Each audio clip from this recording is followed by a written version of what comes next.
there is this inherent goodness in all of us, and that is our natural state. But when we get triggered with the ego, the fear, the guilt, the shame, the grief, all these things that come with just bumping around and having relationships with people, that is the illusion that starts to take hold of us. Because who has a negative belief about yourself? Maybe you struggle with self-worth, maybe you struggle with guilt, shame, about anything. Maybe you just are angry at yourself for something that happened in the past. Maybe you doubt yourself. Generally, all of us have something involving our identity that we are challenged with. And so that is the illusion that the ego constantly tells us about ourselves. That's not necessarily true. And so who maybe has struggled with the feeling that they're lovable, or that they're not lovable, that they're not good enough, that they're not smart enough, that they're not beautiful enough. And so what's interesting is that we normally have these ideas because maybe a parent taught it to us, society has taught it to us, our culture, our religion has taught it to us, but is it actually necessarily true? And the answer is no. The true, as I like to say, is that there is this inherent goodness, there's this inherent divinity, there's this inherent beauty and intelligence in every single one of us. And that's the part of us that is beyond the ego. And so the ego is when we get caught up in this negative thinking, or as some like to say, the stinky thinking about ourselves and about others, that then starts to influence the decisions that we make. Who has made a decision when you did not feel good, and it led to further chaos? Point and match. That is proving to the point that there is this ego. And who has made a decision after you have found an inner peaceness about a situation? And then it actually led to a beautiful moment of remedying. It led to a beautiful moment of connection. Interesting, isn't it? And who has made some decisions when someone lashed out at you and you felt very judged? Maybe it could be when you were a teenager, it could be even now. It could be any time in your life where you felt someone that you were close to was judging you and lashing out at you and blaming you for something that it really wasn't the true. It was just their perception of it. And all of a sudden, you just say, well, F them. And then you end up actually creating more chaos because of the judgment that you received. This happens all the times in our personal relationships. That when we feel triggered and judged by another person, we then put up that wall. We then spit that venom back. And this is the very essence of that primal ego, that instinctual Homo sapien nature that we still have with us, that we're looking to transcend. In my book, I call it the Homo sapien to the Homo luminous transformation, the evolution of the soul. That we no longer have to be this impulsive species that constantly reacts towards every little negative thing that happens to us or around us. But rather we can learn how to respond. We can learn to check ourselves before we wreck ourselves, if you will. We can learn, especially through the 9 teachings of inner peace, living peace, how to really become the master of our thoughts, our impulses, our emotions. And then we learn how to respond in accordance. And guess what happens when you start to respond differently towards the people in your life? Transformation. And you start to notice that you start to bring out the best in other people. We really do. We start to bring out the best in other people. But does it immediately happen overnight? Does it sometimes have to get a little bit worse and it gets better? Because again, what did we start with today? That peace, developing inner peace, is sometimes the most painful thing you'll ever do in your life, because it challenges every worldview and opinion that you have. And when you start to change, the people around you are not going to be too happy about you changing, even if it's for the better. Because you're then starting to influence their security. Because if all of a sudden you start just reacting and responding differently, even if it's in a peaceful way, then it's threatening what they believe is true about reality. Have you ever improved yourself for the better, and then like a loved one, a family member said, "You've just changed so much. I don't know who you are anymore," even though you're not fighting with them anymore? It's interesting that our ego wants things to stay the same, even if it's for the worse. Our ego would rather be right about the people in our life. They'd rather be right about the negativity than provide room for the person to evolve into something new. Because that moment that person evolves, then the way we respond and communicate with them also has to evolve. Isn't that curious? So you just doing the work and embracing your peace is enough to change the world. Holy cow. You just doing the work and becoming that embodiment of inner peace is enough to change the world. Because everyone who starts to interact with you or has been interacting with you has to shift slightly, has to meet you in that field. And this is where a lot of people miss the mark, is because they try to fix everyone else. They try to create the peace outside of themselves and the relationships around them, rather than doing the work within themselves. You will never win the game. Well, there is no winning in this, but you will never win the game if you're constantly trying to fix and make everything around you comfortable. It's always about that inner peace. That's why we use the word inner peace and not simply peace. That's something so simple to just not even realize that there is peace and then there is inner peace. There is external calm, where you're just, oh, that person just looks so peaceful, but on the inside they're screaming and like stabbing people in their mind because they're so irritated. That is not inner peace. So we don't want to just simply be the ship on the ocean of smooth sailing. We want to make sure that the currents underneath the ocean is also smooth, and we also want to make sure there's no pollution going on under there. So when we're fishing for the ego, and we're constantly pulling stuff up, yeah, the surface might look very calm when you're in meditation, while the inside you're going insane. Because every time you're looking deeper and deeper into your subconscious belief systems, you're finding junk, you're finding trash. And then all of a sudden, back in the day, you used to blame everyone for making you feel this way, and now you're saying, holy cow, it's been me the entire time. Something bad happened to me once in my life, and I have been just viciously reacting towards it for 20 years against everyone in my life. So that one thing that happened to me once upon a time, sure, maybe that wasn't my responsibility, that was not my fault, it just happened. But every day, every minute, every second since that point on was my choice to go in the direction of peace, or it was my choice to remain that victim.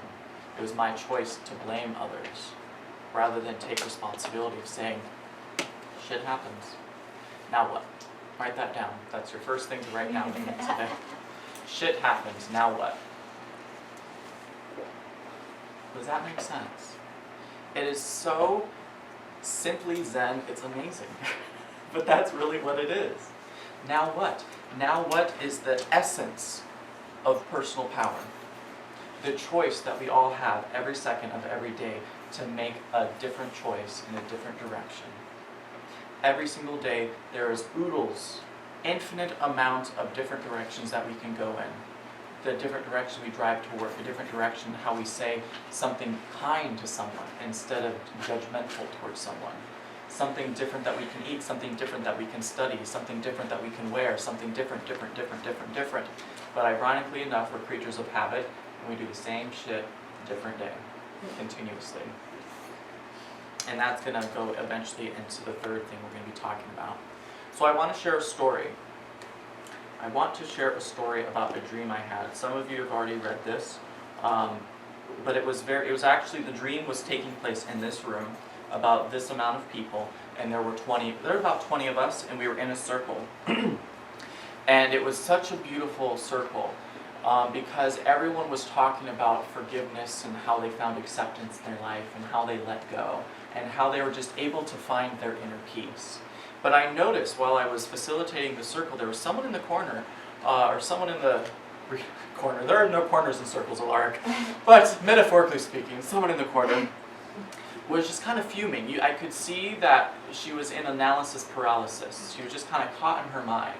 She really wasn't absorbing anything. And finally, we were nearing the end of the circle, and then she decided to speak up. And it was just, I could see that I was coming from a place of hurt, but it was also it was almost a toxicity that was being shared. And she was mentioning that a previous time she was at the center, someone said something that really bothered her, and it offended her. And I did not really know I did not understand what she was saying, because what she was saying was just pure perception. Someone actually didn't go out of their way to be spiteful, because that's not what we do here in the students. At least we hope not. But it's funny how many of us in this room have been insulted by someone when the other person was just oblivious of it. They just said the right thing at the wrong time that just triggered you. And the person was oblivious because they were in their own world. Maybe they were not having the best of day and they accidentally said something that just stepped on one of your eggshells. And that's pretty much what happened. And so the person they decided to be mad and stay mad and did not want to get any better. And so I asked them this simple question. Did you come here for validation or did you come here for inner peace? And the woman said, I came here for validation.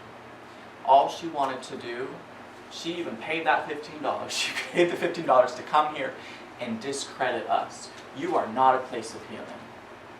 You hurt me. See that power, the pointing of the finger? And what I was fascinated by that was that whole hour, we were talking about forgiveness. We were talking about letting go. We were talking about inner peace.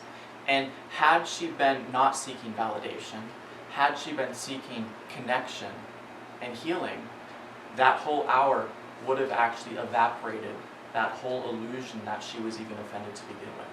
Because every single one of us, there's no such thing as an outside person being able to offend you. It is always just, if someone says something that bothers us, that is our own beautiful juiciness that we can get into and learn from. It's our own fertilizer. But because all she wanted was to be right and to point the finger and have that validation and to be heard, she was not able to learn a damn thing. And guess what? Every single one of us in this room and listening at home has been in that situation before. We have accused people, especially in our relationships, of doing something that hurt us when they have no idea what even happened. And then we end up creating a fight even though there never was anything to even fight about, except that inner child part of ourselves that was still crying out for love. So that woman, all she wanted was love, but she was not even allowing herself to receive it. Because even in that moment, by me asking that question, did you come here for validation or inner peace? That itself is a question of love. Because it was not discrediting her, it was not blaming her, it was not making her feel bad, it was just simply, this is a place of inner peace. Are you ready? And then she even said on the way out, she did have enough self-awareness to say, well, I guess I'm just not ready to be here yet because I don't want peace. Who has wanted just to be mad before?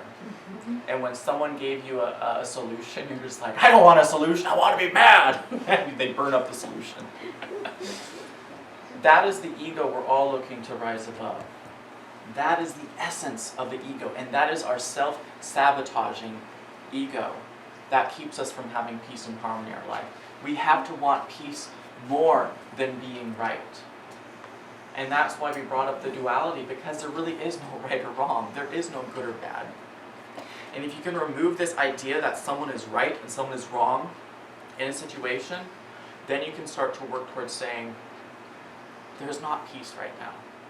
How can we work together to create this peace? Because I don't feel it in alignment. And I could sense that. I'm not going to speak for you, but I'm guessing you don't feel in alignment either. So how can we work together and learn from this? Rather than saying, you did this to me, you did this to me, you did this to me, you did this to me. Does that make sense? I love it, I love it, I love it, I love it. And that reminded me of a quote by Pema Chodron, who said, others will always show you exactly where you are stuck. They say or do something and you automatically get hooked into a familiar way of reacting. Shutting down, speeding up, getting all worked up. When you react in this habitual way, with anger, greed, and so forth, it gives you a chance to see your patterns and work with them honestly and compassionately. Without others provoking you, you will remain ignorant of your painful habits, and thus you cannot train in transforming them into the path of awakening.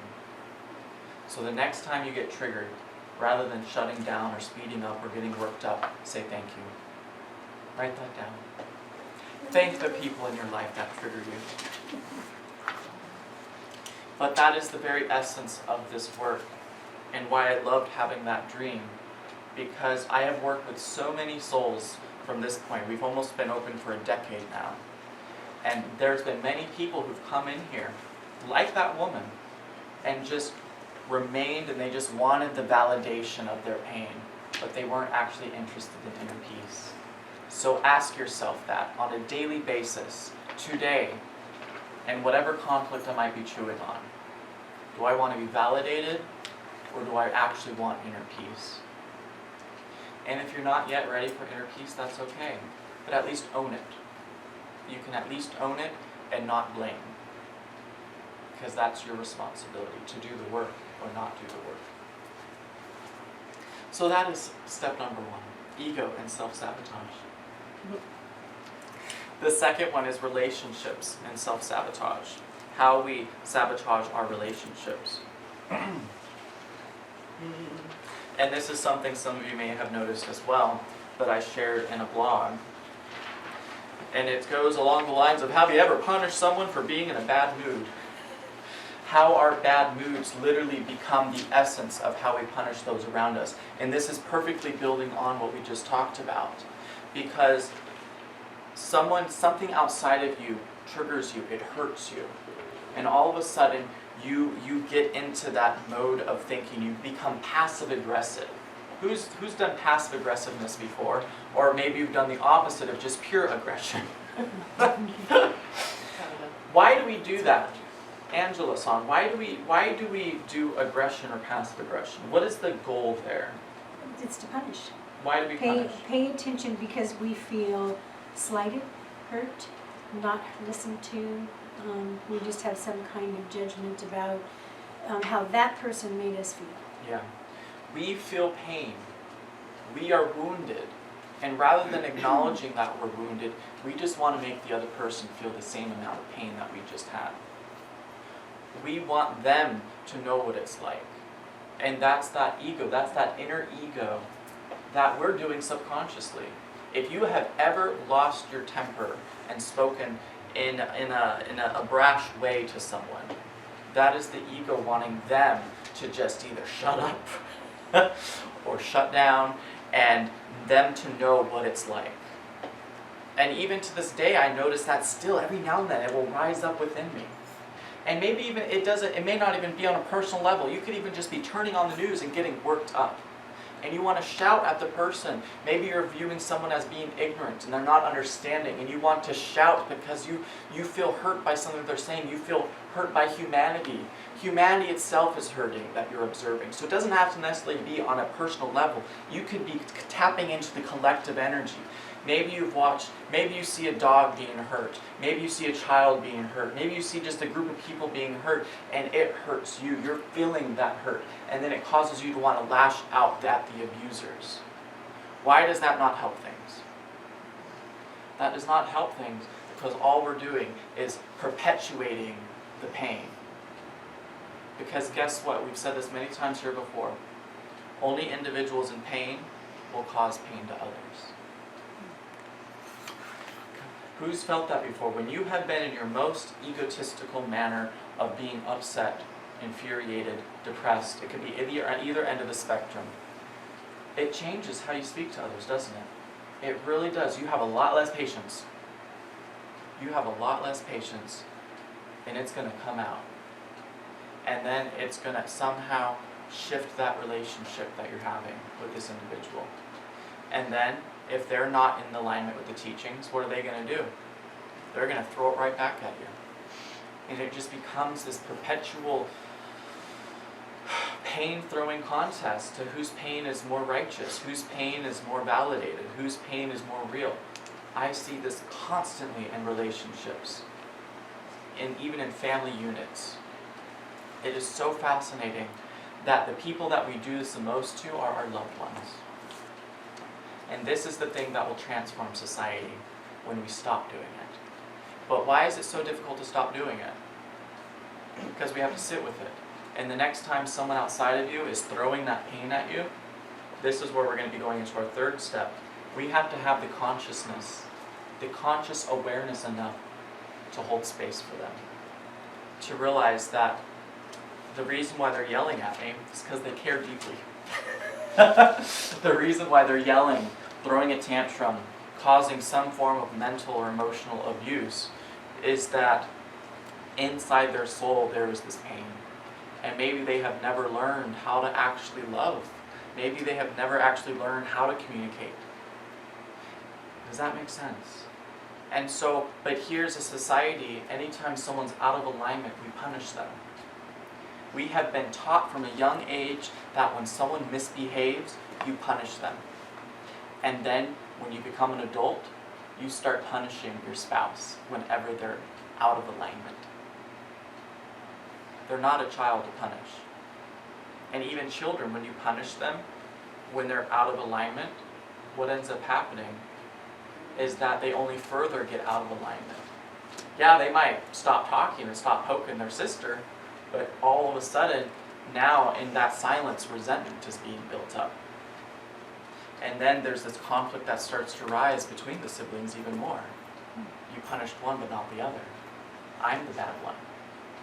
And all of a sudden, this identity of low self-worth starts to creep in. And then that echoes into adulthood. And all of this is just being done because it is so much more simple to use our ego to get what we want, to shut people down, to grab things, to go on impulse, get our addictions met, get our numbing met, escape reality for a short time. It is so much easier to just check out and numb. I've heard every now and then a couple will tell me, like, maybe they'll use the word shut up to each other. That word makes me cringe. Because when we say shut up to each other, we are literally just shutting them down, and no growth can happen from that place forward. That is such an easy way to just stop all connection from happening.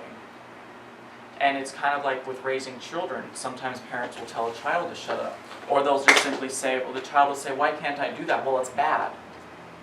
But all of a sudden, it's so much simpler to say something's bad as an excuse not to do something, rather than explain that it's not actually bad. It's just you might get hurt a little bit, or it's this, that. Who's been told, like, don't have sex, it's bad, it's from the devil, you know?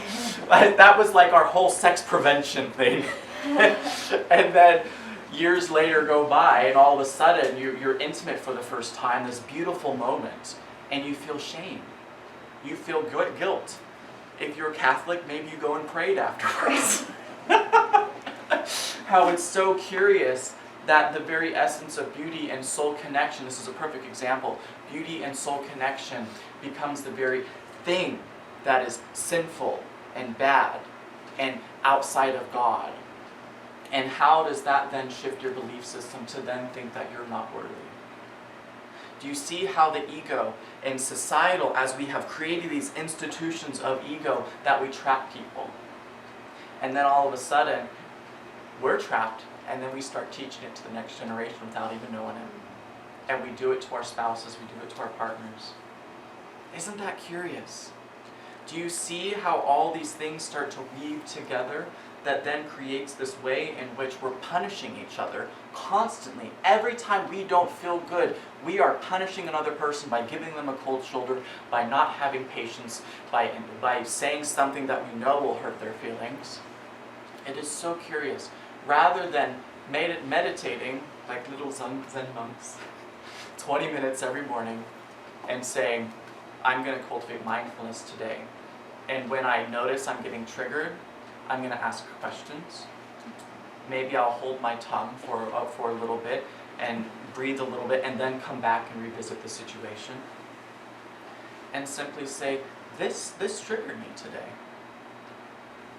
How can I ask the person, as I say, whenever I get triggered, or I see someone in my life get triggered, I will always go into that situation and follow it up and say, how can I communicate better for next time?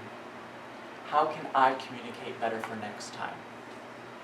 I noticed that you may have been triggered by something I said, and maybe I was triggered by something you said. How can we come together for next time?